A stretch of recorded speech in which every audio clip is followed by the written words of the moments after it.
we were all innocent once. That time is no more.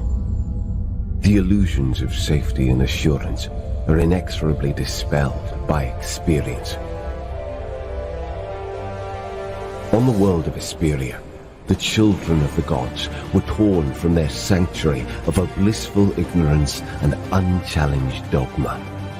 Eventually, everyone must grow up, even the eternally young. A single act of defiance set events in motion that would shatter the very foundation of existence. As the conflagration of a great war burned through the lands, unlikely allies rose from the ashes to defy extinction. The angered gods sought to rid the world of a blight that had befouled their flocks. This infection was an unforgivable sin, the true knowledge of creation. Their wrath was cruel and merciless.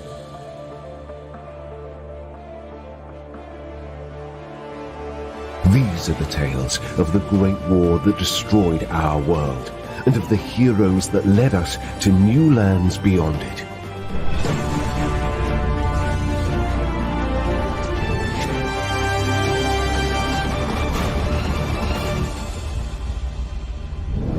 Infinito Chronicles, the War of the Trees.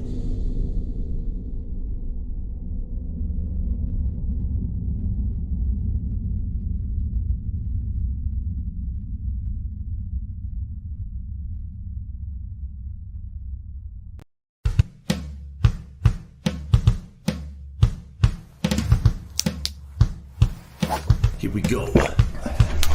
Never far from a bloodstained paddle. Heading to the bar with my brothers holding hip to metal. I smell sinners and I swear I'm running out of cheeks. Father, forgive me, but my tolerance is getting weak. Should I flatten them out or should I take a shot? Bottoms up before I pile up some body parts. The devil's in the bottle, so I guzzle from a glass. With every sip I feel like taking out the city's trash. A fitting job for a quad of rowdy dumpster babies. We cheat to death, it's only fair that we replenish Hades. Or we could pray they repent and let God sort them. I'd rather make them confess and go to war on them.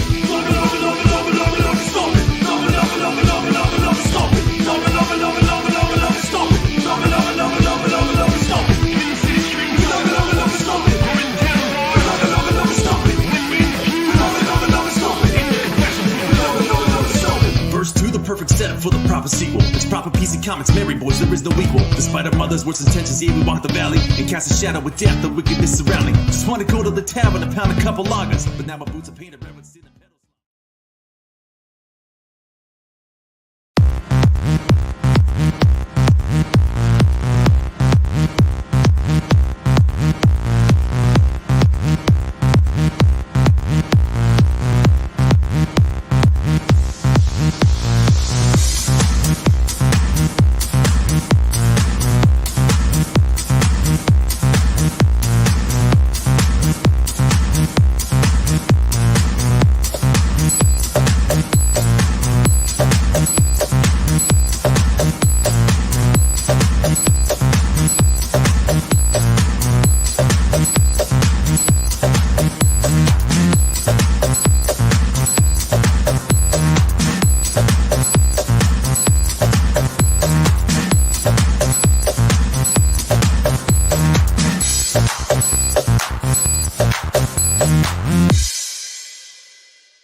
Hey, welcome. Good evening.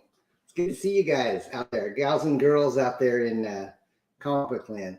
My name is Don Chen, and I am your host for another edition of Comics Tonight. This is kind of a unplanned show this week because last week I was going to have kind of an animation special for my morning show, which is on Wednesdays at 9 a.m. Pacific, and I was going to have Pedro Ang on, as well as Stephen, who's my guest tonight. But unfortunately, Stephen had a scheduling conflict, so he couldn't make the morning show. But we reached out and we were able to coordinate doing a recording last night. So what I'm going to play you is about a half-hour interview that he and I did just yesterday in the same studio. And so I'm going to be in the chat watching myself interview Stephen. So I'm going to be participating with you guys. I'm not sure if Stephen's going to be in the chat. If he is, you're welcome to ask him any questions. But this will not be an actual live interview tonight. It'll just be a half hour of us talking about his career. And then after that's over, we're going to have a drawing for a couple of PIXAR prizes, which he's going to show you in the interview. And then I have a plethora of packages to open tonight. I think I've got like 7 different creators, including Kenneth Rocafort's GROKEN. We've got a really cool Mighty Mascots package. There's Butch Cleaver.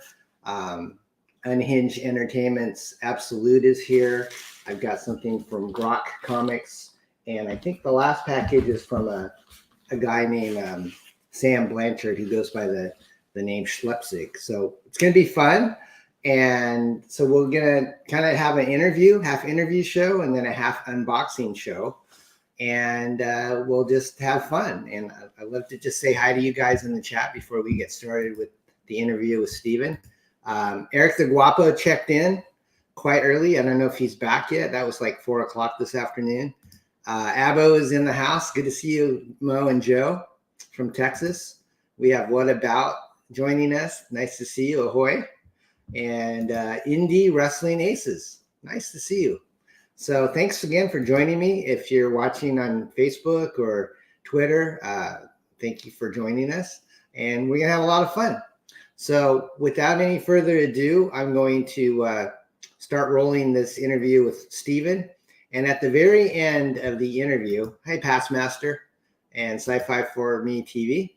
At the end of the interview, I'll ask the questions, and I'm going to pause it, and then I'm going to jump in live, and we'll have the contest drawing there. So get ready. You have your PIXAR trivia hats on. If you don't know the answer, you're welcome to Google it. And so the first person to put in the right answer in the chat is going to be the winner of the prizes that Stephen shows you. So let me go ahead and queue up the interview that was on YouTube, and we'll get it going. All right, so we'll see you guys on the other side in about 35 minutes, all right? Hey everyone, this is Don Chen, and I'm really honored to have a special guest with me tonight, and his name is Stephen Wong. And I met him, oddly enough, in my other job, which is not comic books. You folks probably know that I am a realtor and a real estate broker, and I actually happened to meet some of Stephen's family members in an earlier transaction, and then he came to my current town and said, I'd like to buy something. So we looked around and found him a house. And in the course of the transaction, I said, you know, what do you do for a living? And he said, I'm an animator for PIXAR. And obviously my antennas went up, and I was very excited because I'm a big fan of PIXAR movies and animation. And so we got to talking, and I said, you know, maybe after we close this deal, could you come on my show and maybe talk about what you do for a living? And he graciously agreed to do that. So we're going to bring in Stephen, and we're going to ask him some questions about his career and what he likes about his job. And we're going to have some fun prizes at the end, so stick around. It'll be PIXAR related trivia, and it should be a lot of fun. So without any further ado, let's bring in Stephen. Hey, Stephen. Hey. Hola, my friend. Good to see you. Hey, good to see you too. I believe you said we weren't going to close on the house unless I agreed to be on your show. So I was like, all right, I guess. I know. That's how it works up here. I'm a tough cookie, dude. I'm a tough cookie.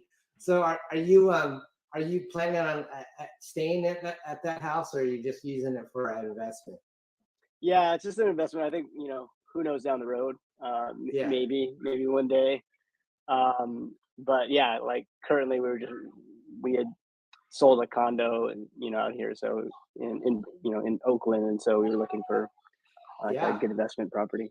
We'll have to grab a bite next time you come into town and shoot the breeze. So Stephen, tell us a little bit about your life. I do have a couple of questions, but So you're it's hard to tell how old you are, man. You look like you're fresh out of college. I'm older than you think. I know us Asians, it's like we look like we're 12 until we're 30, and then it all evens out. Oh, I just turned 45. Are you serious? Yeah. Dude, you Yeah. got good genes. Awesome, dude. I think I think it all falls apart when you hit 70. All of a sudden, every Asian looks old as hell. Yeah, we start getting the hair that grows out of weird places. Exactly. So my friend, what question number one was what movies and cartoons inspired you? Well, like when I was growing up, obviously I was watching a lot of the Disney movies, Lion King, all that stuff. Obviously like Saturday morning cartoons and all those things, but I think for me the first time I was kind of like, whoa, what is this? Was actually seeing the first Toy Story, and I was in college then, freshman year, and I was just like, how are they doing this? What is this? Like, this is amazing. And I mean, I never would have imagined kind of however many years later, 20 years later, that I would have been working at that studio. But Wow. yeah, I think that was like the first kind of eye-opening thing. And and obviously like anime and Miyazaki movies too, like are a huge influence in kind of my current work now. So yeah, when you grew up, like you said, you got turned on to Toy Story in college. When you were younger, did you were you into comics, or did you have a particular cartoon show that you liked other than Toy Story? Oh, I mean, it was like G.I. Joe, Transformers, all that stuff. I was never like a huge comic guy. I guess didn't have a lot of like friends that were into that. I mean, I grew up in Atlanta, and just wasn't Gotcha. wasn't something. But yeah, so it was mainly cartoons. So you see Toy Story in college, and then when does the light bulb say, "Hey, I think I might want to be an animator"? How does that happen? Man, I think I saw it in college. I thought it was amazing. Like whoever has this job, whatever they're doing, is got to be the coolest thing in the world. But I never really like thought much about it beyond that. It really wasn't until honestly like so my undergraduate degree was in computer science, and that was at Georgia Tech, and I absolutely hated it, and it was total torture for me. I mean, it literally took me 6 years to graduate because it was so painful. I mean, it was just like nonstop math and all these things that I actually didn't like at all. Like the computer part that I liked was like the graphics and playing video games, all that kind of stuff. Cinematics. But like all of the stuff I was learning in school was like heavy duty, just like engineering stuff, and I was totally miserable. And yeah. So you're another Asian that's not that fond of math like me, right? yeah, exactly. Awesome. So I had done like an internship at IBM, and I kind of hated that as well. And then my buddy decided to go to art school in California, and he's like, hey, like you should come out here. It's pretty awesome. And I was kind of just like, you know what, like I hate what I'm doing right now. This sounds amazing, and if I don't do this, I might regret this for the rest of my life. So I took the plunge and went out to San Francisco. I have to ask you, what did your parents think when you said I want to be an animator? I bet like a typical Asian parent would probably be like, no, what? But they were actually like, they were really supportive. I think they kind of knew that I wasn't so happy with what I was doing. But yeah, it's a big change. And art school's expensive. So let's say you go to art school in California, then you get your degree. Obviously, you didn't land a job right at PIXAR right out of the gate. But I see, by your credits on IMDb, you worked on Ice Age, right? Mm-hmm. And is that Blue Sky? Is that the name of the animation company? Yeah. So I worked on the sequel. I worked on Ice Age 2. Okay. Yeah, and so like, can I pull up your IMDb? Sure. So we can just kind of show people what you did. Awesome. Okay, so yeah, you worked on like 19 credits according to IMDb. Oh my God, yeah. And you don't have any gray hair. How does that happen? No, I do have gray hair. So, being kind about that. 2006. So that's your first major film. Is that correct? Mm-hmm. Yeah, that was essentially. I worked at Electronic Arts like super briefly, like 3 months, like right out of school, and then a buddy of mine was kind of just like, hey, like he was at Blue Sky. They're in New York. He was like, hey, like they're looking for animators to help finish Ice Age 2, and I was like, yeah, all right. So I sent in my demo reel. They got lucky and they hired me, and so I went out there for like 8 months. And then after that was done, a lot of the animation jobs are contract based, right? Like you kind of just get hired for a film. And so after that one was done, I was scrambling to look for another job. And then another buddy of mine from school was like, hey, like, I'm at IOM, and, like they're looking for animators for Pirates of the Caribbean. So I threw my demo reel in and got a job there. And so worked on that film. And then when I was almost done with that was when one of my teachers from PIXAR, when I went to the academy, there were a few PIXAR animators that were teaching animation, and one of my former teachers was just kind of like, hey, like we're looking for people. You should throw in your demo reel. You never know. And I mean, I literally would have never even applied had he not said it, because I was like, there's no way Pixar is going to hire me. Yeah. But it was for a theme park ride, and they just needed some like young animators to kind of, cut their teeth on some stuff. And so it wound up being like the perfect kind of landing spot to kind of get into Pixar. And then, I just clawed my way in.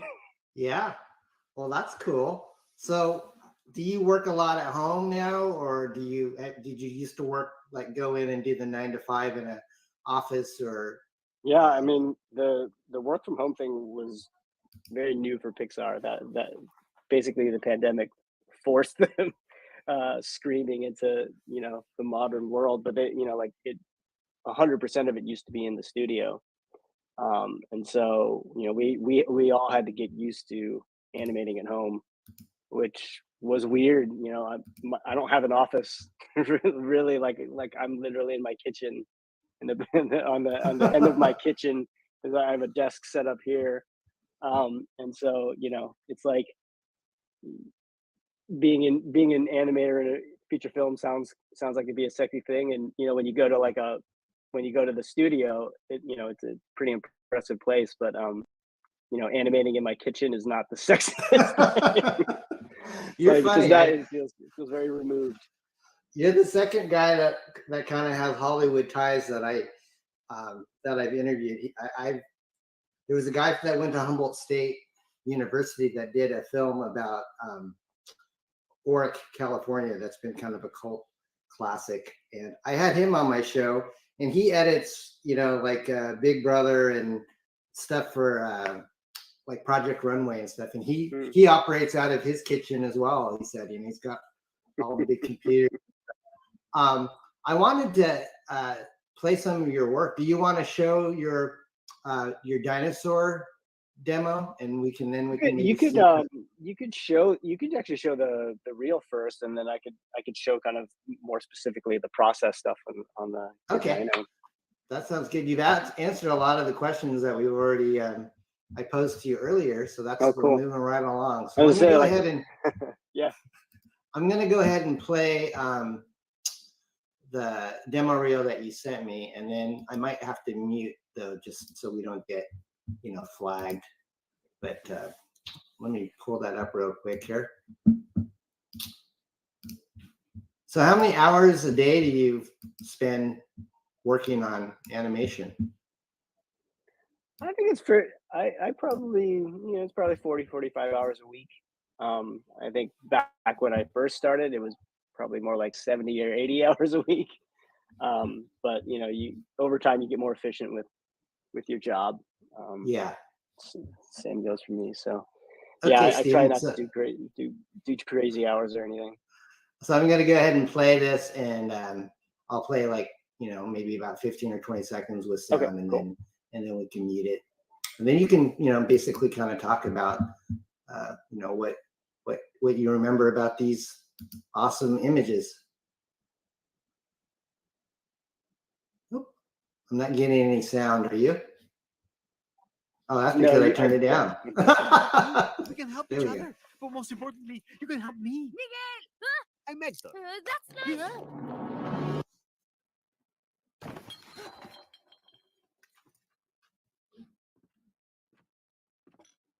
Buenas noches, chicharrón. I don't want to see your stupid face, Hector. Come on, it's Dia de Muertos. I brought you a little Go ahead and mute that now, and you can maybe tell us a little bit more about COCO and what you remember from that film. Yeah, it's funny. Like, I came on a little bit later, and I remember, like, I knew that a lot of this was about a guitar player, and there's gonna be a lot of like guitar playing. So I started learning the guitar. I was like, oh yeah, like I want to be able to be authentic with it, and like never got a single shot playing the guitar, but I learned the guitar. I got a lot That's of shots so of cool. handling the guitar. Okay, so now now tell us about The Good Dinosaur.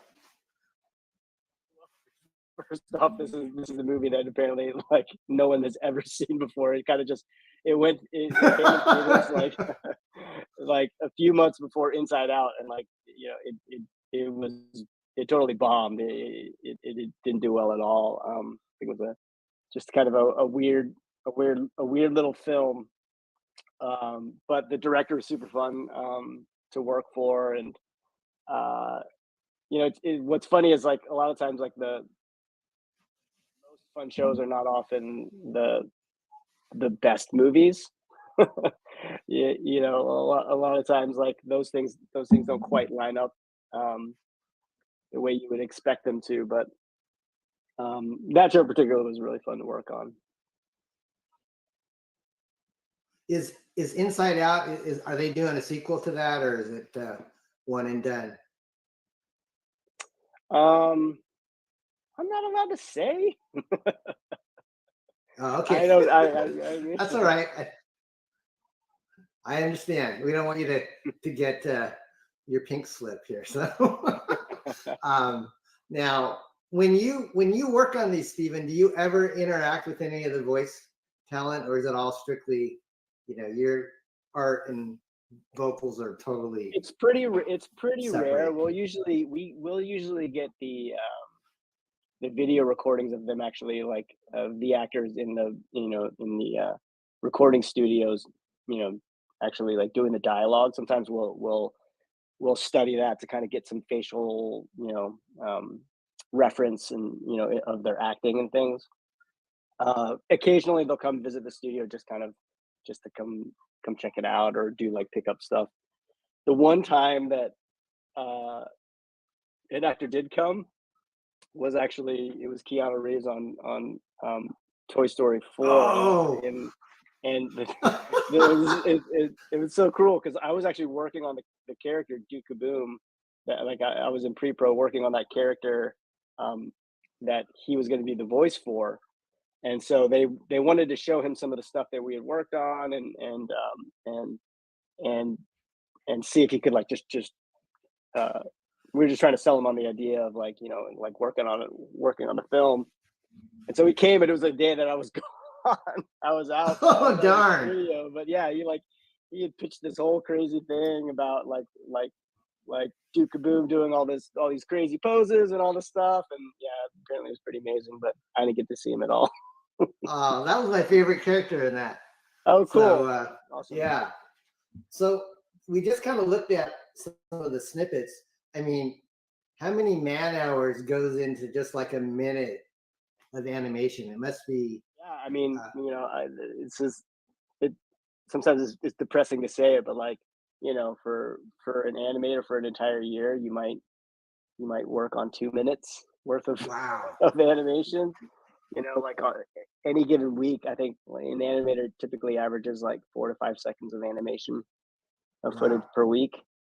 So do you want to show? Yeah. Do you want to share your good dinosaur screen and kind of walk us through kind of the the process? So this is not going to have any audio or anything, but yeah. So a lot of times, what we get as animators. So an animator basically takes, a computer animator takes a computer model like this, and we put motion into it, and we kind of breathe life into these characters. And it's, there's 24 frames per second, and so we're literally like posing these characters every single frame, and creating motion out of that, and then that motion, and the dialogue and the lip sync and all of the acting that we put into the performance, hopefully, transports an audience into thinking that character is real and that character is emoting. But essentially, so I'll show you this right now. Like, this is what we would consider layout. This is not animation. This is essentially an artist that's setting up a shot, setting up a set, background, and then putting the characters in the scene, with very rudimentary animation on it, just to kind of show the director kind of what they're, like how this particular shot would work, right? Mm. So in this case, he's been starving, and oh, sorry, let me stop this real quick. So, in that layout shot, basically, like, they're just saying, okay, like, he's gonna eat these berries. Spot over here is gonna, has given him these berries to eat. He's starving, and he's pissed at him for kind of like having him stuck out in the woods. So that's the beat. That's the emotional beat that I've got to sell in my animation. And so when we get that shot, we do what's called blocking, and it's very similar to like what an animator or an actor does, right? So you're essentially roughly putting yourselves in these positions and kind of doing a preliminary acting, kind of scouting out what you're going to do. In our case, we're basically putting a first pass of animation in here. So like first pass of posing, and you'll notice when I play this, like, there's supposed to be dialogue in here, but there's no dialogue, right? Like, he's supposed to be talking throughout this whole thing. Mm. And the idea here is that the director basically said, okay, like he's angry at him, but he's also starving, and so when he's eating, he's trying to fight the urge to enjoy it. He still wants to show that he's pissed at this little guy here. And so I'm just trying to like lay out all of the ideas that I have for the shot. Like, when is he going to look at the little boy? When is he going to look at the grapes? And all of those things. So then I show that to the director, and then the director will give us notes, just like they would give an actor a note. So he was like, like, this is working pretty well, but I want to feel more of the desperation, and I want to feel when he tastes these grapes. I think he literally said the words like, it should feel orgasmic, like it, like he should not be able to control himself as soon as it hits his tongue. Yeah. So I went back in there, and like I kind of started working on some more details, right? So eyes rolling back in the head, and this kind of thing, but but still wasn't. It still wasn't conveying what he really wanted out of the scene. So I went back to the drawing board, and I remember this, like, I was out to dinner with my wife, and I was like, and we were both starving, and they had just given us our food, and I was like, okay, like, film me. I'm gonna be like, film me. I'm just like, I'm in the mood. I'm like, this is totally like the scene right now. So then, oh yeah, baby. So yeah, so then when you did like a Meg Ryan from When Harry Met Sally. So like, this is kind of how we put a lot of those little details. That's amazing. So Stephen, just based on this 57-second clip, how much time did that take you to just do what you've shown us? Is that like a year? Oh man, no. That was like I've actually worked on like there's probably like 8 shots in a row in this sequence. That probably took me a good 2 months to kind of go through that whole process, because you're kind of like iterating, showing it to the director, iterating some more again. So yeah, it's very tedious work because there's so many details that you're constantly having to add into every little bit, all the little like eye darts and movements, all the brow movements, all the hands and fingers, and matching the lip sync and all of that kind of stuff. Like, Nice. It's just very, very time consuming. So is the software that you use, is it proprietary to Pixar, or is it kind of the industry standard? Yeah, so the weird thing is, I think when Pixar was first formed, like they were the first, big computer animation program in existence, and so they built it from scratch themselves. I think most other studios use what's called Maya. It's kind of like the standard platform, but because Pixar developed their own software and have been kind of continuing to develop it, like we have our own proprietary software that it's similar-ish to Maya. Like the languages are very similar, but it's got its own very like special tools. Gotcha. So what's the next thing that you're working on that's going to come out in theaters? So the next thing that's going into theaters will be Lightyear, but I didn't work on that at all. I actually, we have usually like 4 or 5 films kind of in the pipeline at any given time, and so not everybody works on all the different projects. So I'm actually working on the project that's supposed to be coming out in theaters in like 2024. So yeah, so like people are like just finishing up on Lightyear now, but I've been on this other project for probably 6 or 7 months now, and I'll probably be on that for another 1.5 years. Okay. Until that's done. I have a question. What is the would you say is the hardest part of your job? The hardest part is I think like it's the act of getting notes. Like a lot of times, like you're working by yourself, kind of like putting in all these choices that are very dear to you, and like you kind of like it's your baby. Your work is very exactly, it's your Yeah. baby. It's very personal, and then twice a week you've got to go into a room and show your work in front of the entire department, and so you've got sometimes 50, 60 animators all sitting on a couch, staring at your work, finding out what, like picking the points that are wrong or that could be better. God. I mean, that's literally the job. It's literally, you're looking to see what you could do to make it better. Yeah. And that's how your work improves, but it's also brutal, right? Because you're showing your work and then people are starting to tear it apart. I mean, like people are nice about it, but still like, like they're critiquing something that you've worked on for a week. Oh, yeah. And then like put all your blood, sweat, and tears into, and so it's hard. You've got to have a pretty thick skin to be able to take that criticism, sit back and go, okay, yeah, this will actually make it better, and let me go back and kind of do these things. So that's definitely the hardest part. Did you ever in your art classes, I mean, did you do traditional drawing too as your background? I mean, are you skilled with pencil or pen and ink as well as computers? I don't know if I would call myself skilled, but like, I learned 2D animation in school. I never actually like worked in 2D animation or anything. I've done some illustration and stuff, but I definitely, if you plop me into like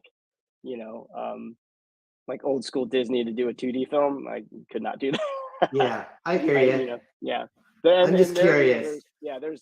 There are definitely animators at Pixar that have done 2D animation at Disney and and then transitioned to 3D. But it's definitely like a very specific skill set. Okay. Well, conversely, what's the funnest part of your job?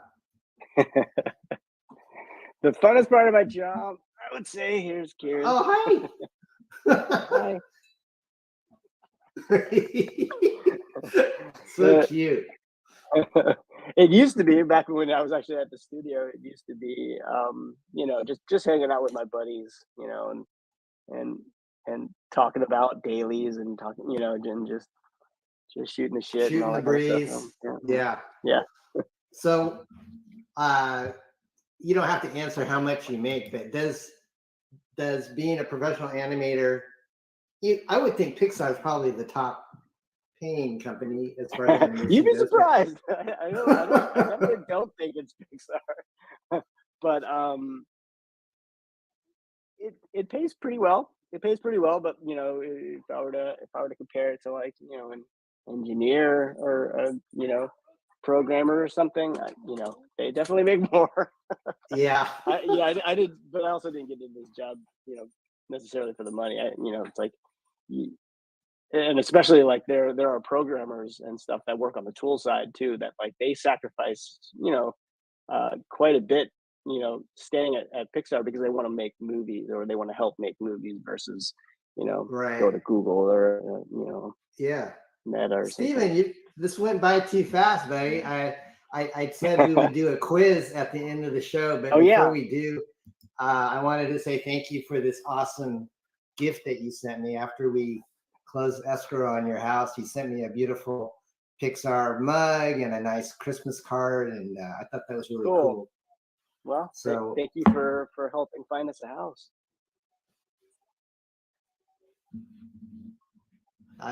My pleasure. I'd gladly help you again anytime you want.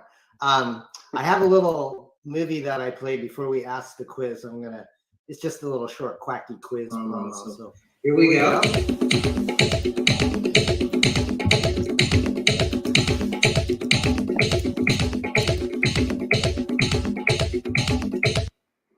All right, my friend. It is an idea for a Pixar movie, a bongo playing duck. It could fly. All right. We're supposed to never accept tips for movies, because one day you may wind up suing me. So I didn't get anything you just said. If I see you guys do a BEARDZZERKER with Keanu Reeves, I'll know something was up. Yeah. Yes. All right. So Stephen graciously providing me a couple of trivia questions. So why don't you tell our audience what lovely prize they might win today with the smaller present first? All right. So these are fresh from the Pixar Studio store, but I've got two Pixar branded pencils. And they're touched by Stephen. So it's got his DNA. And if you want to clone a really talented animator, here's your chance. So here's the question. And since we don't have a live audience at the time, what I'm going to do is I'm going to put up the quiz question, and then on the other end, I'll pause it, and then we'll play the right answer. All right. So here we go. Here's the quiz question number 1.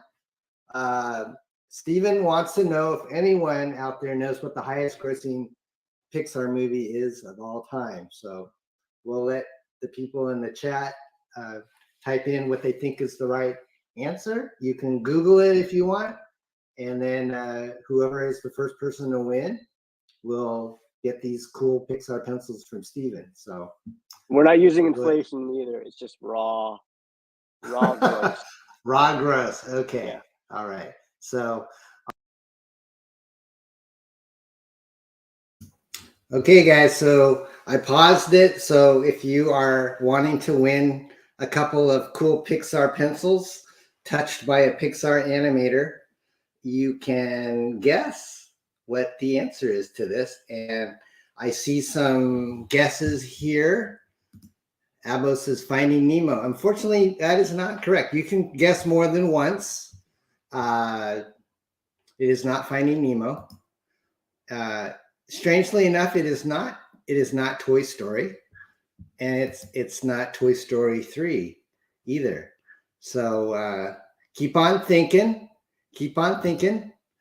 Wise wants that DNA. You can clone Stephen and have your own Pixar animator to be your slave. Ratatouille. No, that is not correct either, Pops. We might stump Pops tonight. That would be something. Pops always wins stuff. Adam says Toy Story 4. Unfortunately, Adam, that is not correct either. You guys, you're not close yet. Keep on pumping away. Avo got it right. He Googled it. It's Incredibles 2. It made an astonishing, well, I'll go ahead and just play the thing here so you guys can keep on watching our interaction. So get ready for quiz question number 2, which is a pretty cool prize. You'll see it in just a second. Okay, hang on. I'll just count it 7 here, and then I'll be pausing on the other end, and then I'll show the answer. 1, 2, 3, 4, 5, 6, 7. And the correct answer is The Incredibles. That is a huge amount. Do you get shares in Pixar when you work there? We used to. They stopped doing that, but we get bonuses. Back when they were in theaters, we would get like theatrical bonuses if the film did well. I see. Nice. And you worked on that one, right? You worked on Incredibles too. Mm-hmm. What was your what would be the scene that we would recognize probably that you worked on the most? I hopped on at the very, very end, so I did a few brief little scenes with like the Incredibles, kind of like when they were like all like zoned out and kind of like in that kind of zombie state or whatever. But yeah. Are you able to tell us if there's a third one in the works, or is that Oh, I have no idea. That's like way above my pay grade. So all right, I just work on the next movie they tell me to. So that's it. All right. Quiz question number 2, and just tell the audience what they might win today, Stephen. This is a rare Toy Story 3 shot glass. So if you want to be a wimp, you fill it with Toy Story. A little more challenging is Toy Story 2, and then if you want to go big, Toy Story 3. Yeah. Do you have the Asian gene that is like makes you look like you have? Yeah. You like so if I drank it here, I'd be like bright red. All right. So Stephen, I did say if possible, would you even sign that if somebody wanted to? Yeah, of course. I did. Oh, you signed it already? Oh, that is too cool. All right, guys. So I wish I could win that, but I do have a Pixar mug, which you guys don't have. So anyways, let's go ahead and ask the quiz question. And for this beautiful Toy Story 3 signed glass, Stephen asked, what actor has appeared in the most Pixar movies? Do you know how many movies it was? Probably 20. Really? He's been in that many? Really? That's the running gag. That's the running gag. All right, guys. So if you think you know Pixar, or you might know who that person is, I'm not saying if it's a he or a she, but go ahead and put in your answer, and we'll count to 7. 1, 2, 3, 4, 5. Man, I counted too fast on there. I didn't giving you guys enough time to put in your answers. So I'll give you like a minute, and you can put in who you think might be the actor with the most Pixar cred. Wow, we got a guess here. Richard Kind. No, I think Richard Kind was the guy that was on a sitcom for a while, right? And he was on Stargate. Actually, Adam Miller. Congratulations, Adam. You are correct. It is the esteemed John Ratzenberger, who you guys might also know from Cheers. I think he plays I'm not sure if he plays the pig. I think he plays the pig in Toy Story, but we'll let Stephen kind of give you a little bit more background on Ratzenberger. So good job, Adam. Please send me your info for how to send you the glass. You can, let's see, you can send me your email at, I got my email up here real quick. No, it was right up here a second ago. I'm so sorry, guys. I'm on Twitter at Real Don Chin, and I'm also at Parody Press Comics. Here we go. So you can email me, Adam, at this address with your mailing info, and I'll have Stephen send you that signed shot glass. All right. And so I appreciate that. So let's go ahead and get back to the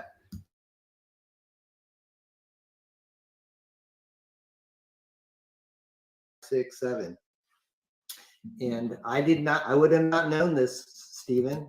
It's John Ratzenberger from Cheers, which is Cliffy, right? Cliff from Cheers. Yep. Wow. And he was in the very first Toy Story, and I think he reprised his role in Toy Story 2. But there was some, I don't know the backstory exactly, but basically, like, he wound up being in a voice in the first 3 films that Pixar did. They were all hits, and so he became the kind of like good luck charm. And so every single movie, even if it was like literally one line, they had to like find a character that he could just like literally like say one line of dialogue in, so that he'd have a credit in it. And so every film didn't want to like break the jinx, and so that's cool. Yeah. Have you ever seen him come into the Pixar? No, I haven't actually. Yeah. Okay. Well, that was fun, man.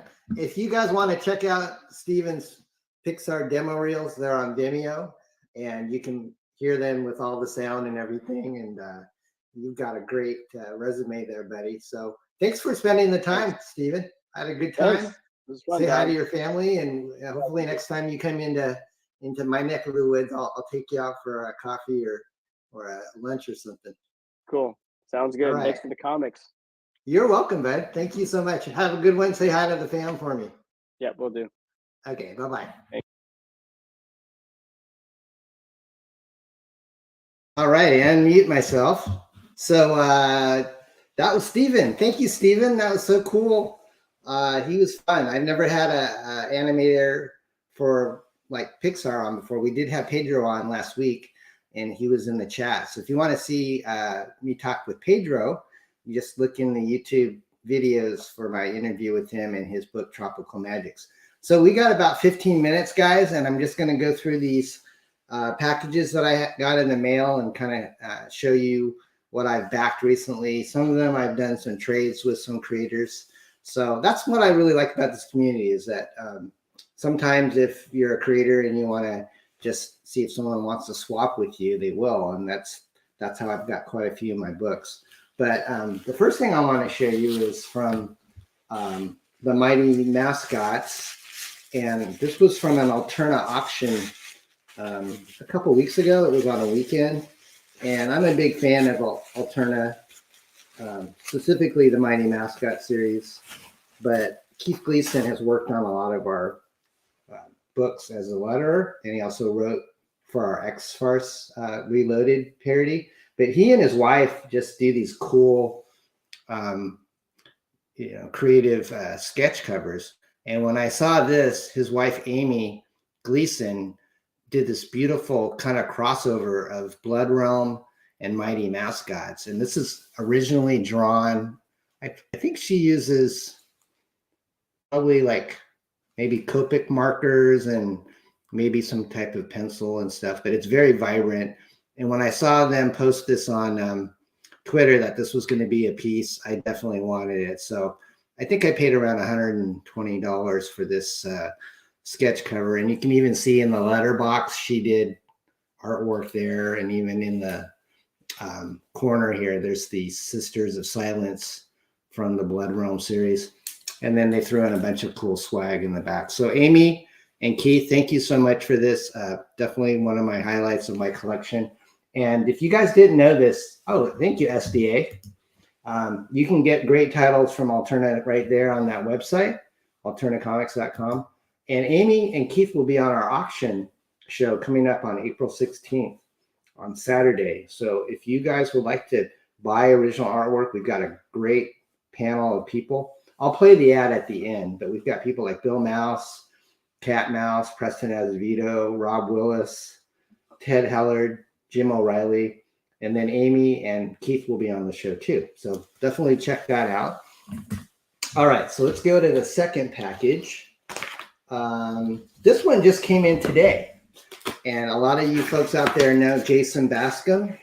He did a book called Absolute. And so I backed it. Wow, this is a thick one. I think you get a lot of stuff. I think I'm not sure if I only backed it at $15 or maybe a little bit more. But at 15, I think you get a really thick book.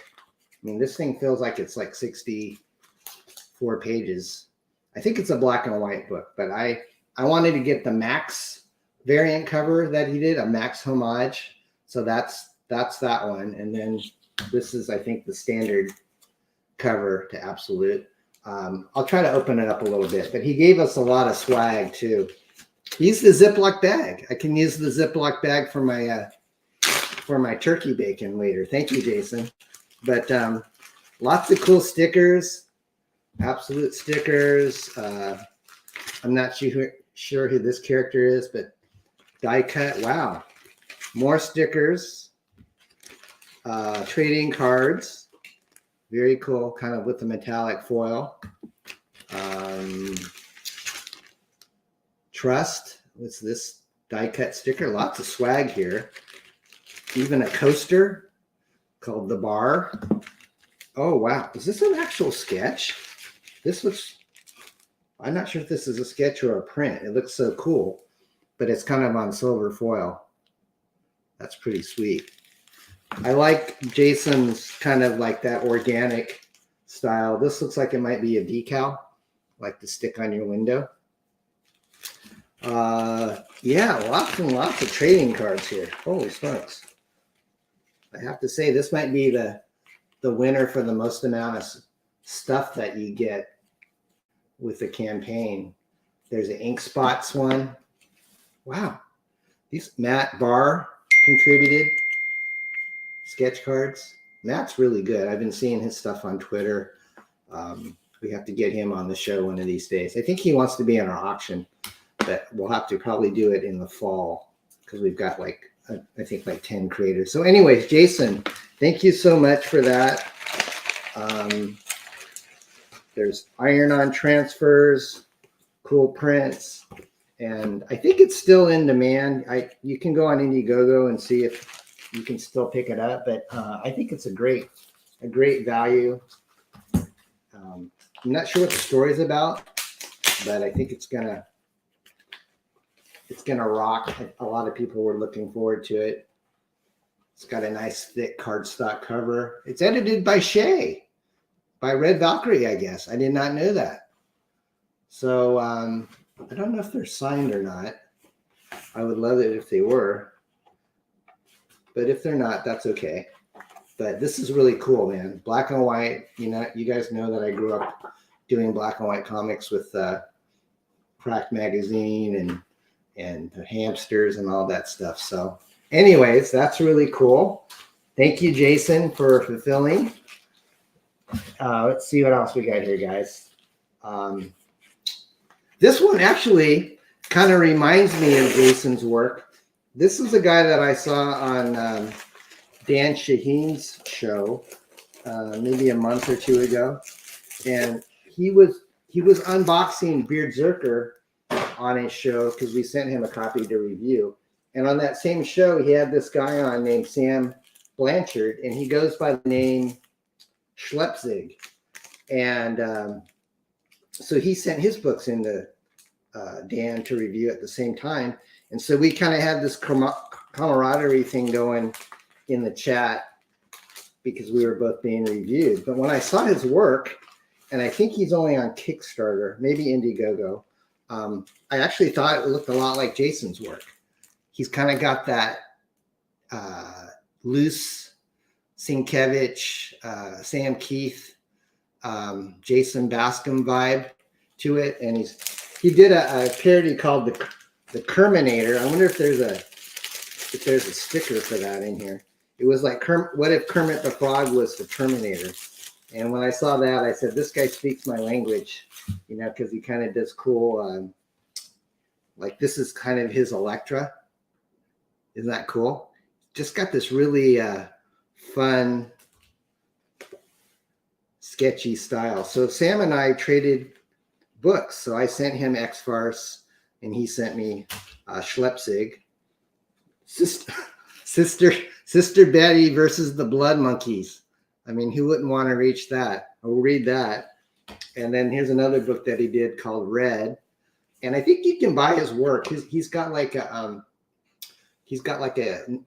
Instagram page. So if you look up SHLEPZIG, which is spelled like it here on the cover, SHLEPZIG, you can check him out. These are only like $10. I think he does print on demand through Amazon. So his price point is really quite affordable. And I think we'll have him on our show. Oh, some of it's color, some of it's black and white, but it has this cool, a little bit of nudity there. It is a nighttime show. I guess we'll let that slip there. But anyways, it's for mature readers, but I think you'll dig it. So thank you, Sam, for the trade. Let's see what else we got here, guys. I'm running out of room on my table, so I'm having to put some of this on the floor. Let's go ahead and open this.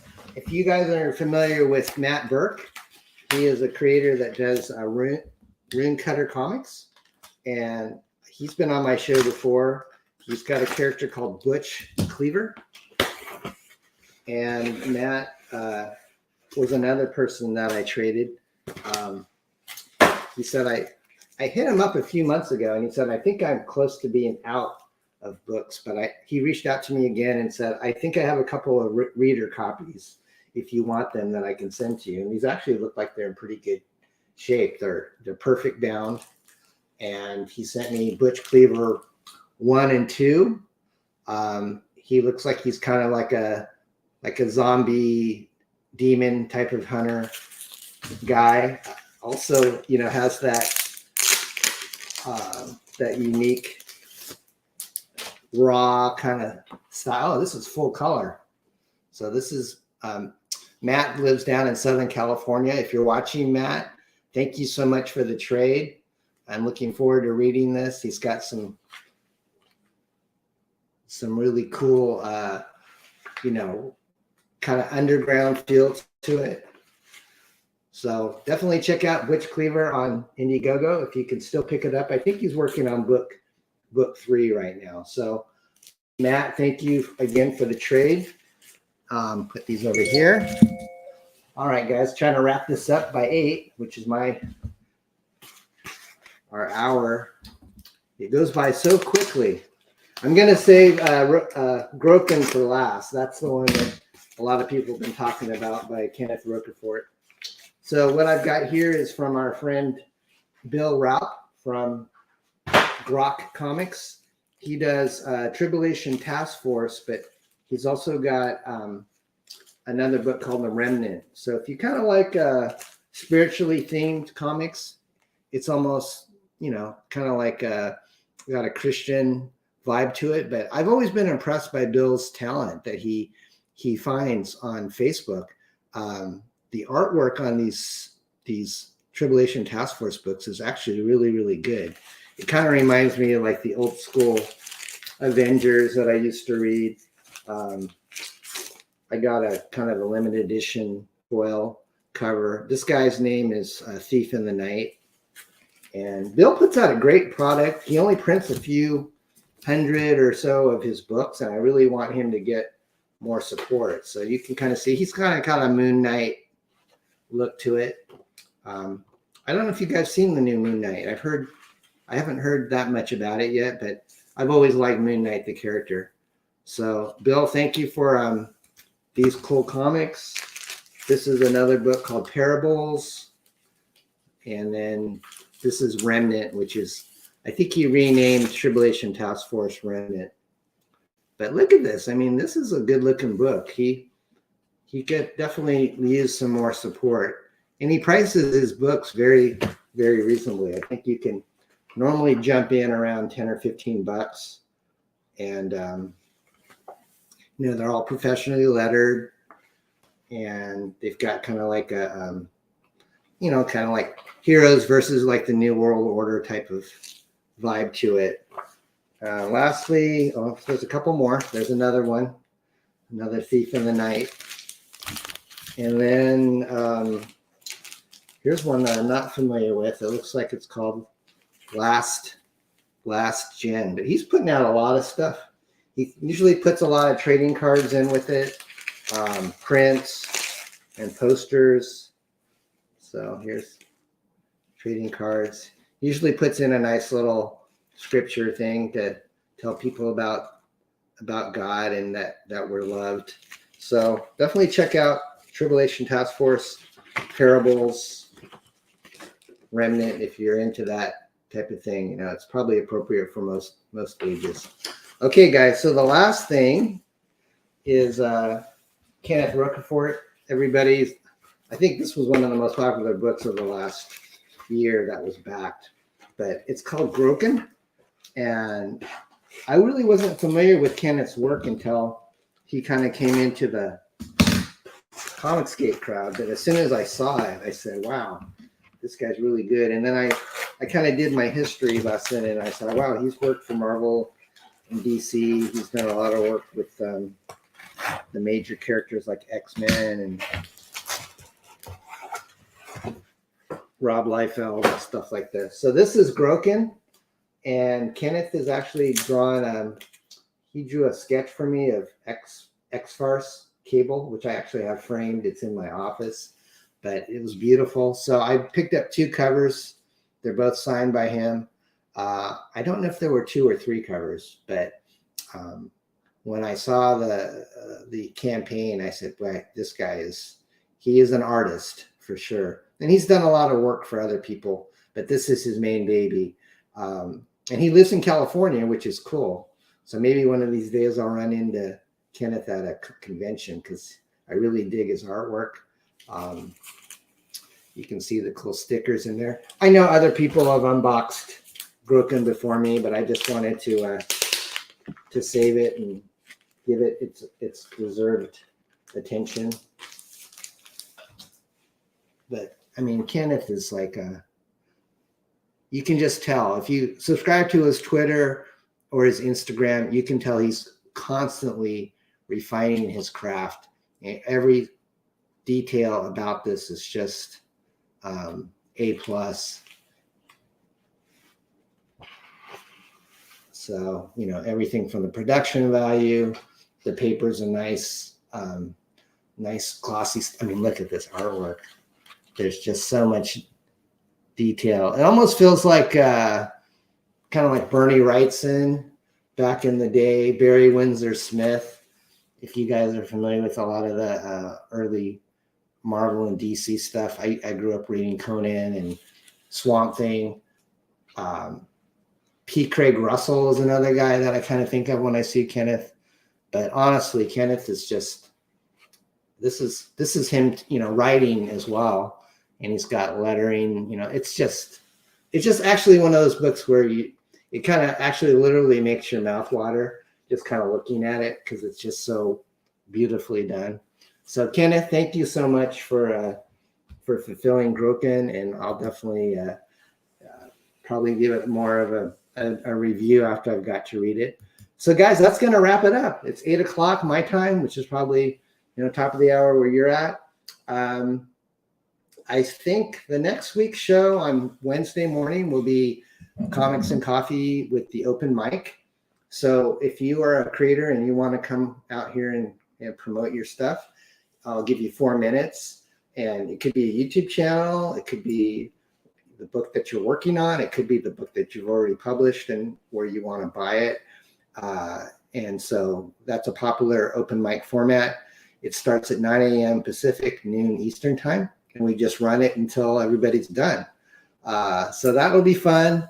And then, yeah, I'll have to let you know who the next month's guests are. I've got a full calendar. And I did hear back from somebody that I'm pretty excited about, but I don't want to let the cat out of the bag until I know it's a sure thing. But anyways, my wife just texted me. So that means I need to come up and spend some time with her. I appreciate you letting me do this, Laura. So, hey guys, I hope you have a great day, great evening. We'll see you next time. And I'm going to go ahead and close with the Parody Press auction promo. And we hope we see you on the 16th. All right. You guys have a great night and God bless you. Bye-bye.